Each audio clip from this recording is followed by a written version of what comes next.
Under construction again here. So these I gotta fill with wood.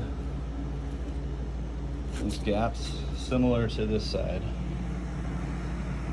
This is the finished side. It has the locking pins here. 2, 3. And then I also got to drill holes for these, which are going to lock the module in place. And other than that, this is pretty straight up. You're going to put a board like that. We'll cut it to make it work for the connections.